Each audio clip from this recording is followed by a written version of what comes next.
E aí fica o questionamento, né, Larissa, de qual vai ser o impacto do IOF para Jair Bolsonaro. Porque a gente fala do maior nome da oposição, que é um fenômeno social, Jair Bolsonaro, para quem gosta ou não gosta, é um fenômeno social, assim como Lula é um fenômeno social.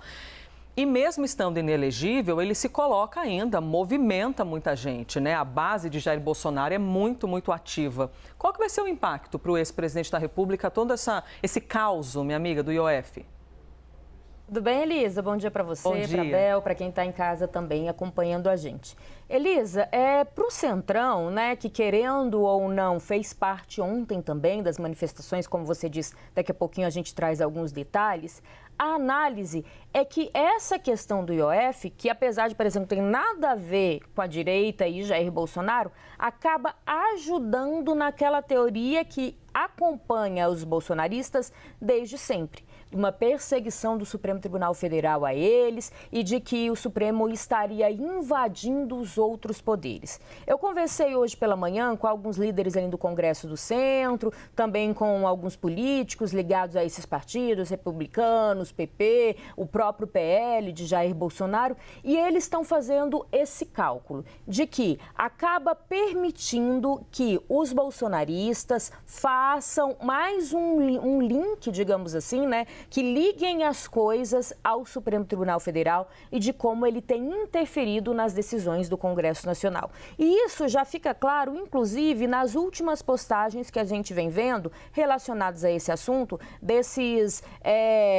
eleitores mais de direita e também dos parlamentares, que por mais que não façam parte ali daquele primeiro escalão do Centrão, mas deputados que pertencem a esse grupo foram às redes sociais tuitar nesse sentido, de que se Lula levasse a decisão do IOF para o Supremo Tribunal Federal, estaria mais uma vez procurando a chancela da Corte do Poder Judiciário para interferir nas decisões do Legislativo e do Congresso Nacional. E acaba, segundo essas fontes, alimentando o discurso que, nas manifestações, como a gente vai apontar, também estava presente na manifestação de ontem, de que o Supremo não deveria se envolver em assuntos políticos. E essa é a mensagem que quem defende a derrubada por parte do Congresso quer continuar passando. Então, a gente deve ver nos próximos dias, com essa decisão do Palácio do Planalto de ir, de fato, ao Judiciário para pedir que volte o aumento do IOF, ou seja, que aumente, de fato, essa cobrança dessa taxa, que a população consiga bancar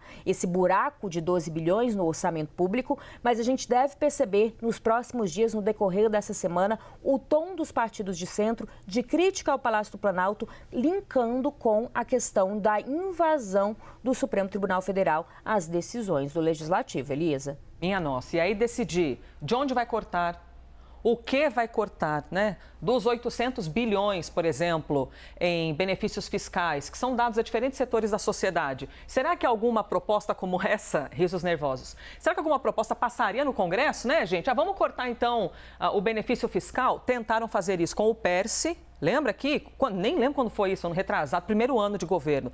Vamos cortar o PERSE, que é um programa de ajuda para o setor de eventos.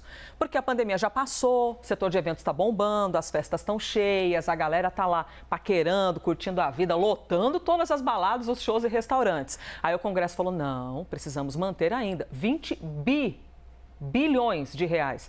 Vá ao show... Oi, Lari. Desculpa te interromper, mas que você falou dessa questão dos cortes ali de incentivos fiscais, e eu me lembrei do que eu escutei hoje pela manhã. Vale a gente enfatizar que já estava no radar do governo cortar alguns benefícios fiscais além do aumento do IOF. Então, a gente acaba trazendo mais um problema. Eles estavam falando em cortar todo mundo mais ou menos 10%. Agora, sem o IOF, eles estão falando de cortar ainda mais, 15%, 20%. E aí, o que não vai abrir também de disputa com o setor empresarial. Então, a semana, o que dá para a gente afirmar é que vai ser difícil para o Palácio do Planalto, independente da decisão de ir ou não à Justiça, como tudo indica, vai, de ir ou não para o combate com o empresariado, ser 10% ou 15%. Dá para afirmar que vão ser batalhas complicadas ali para o governo federal.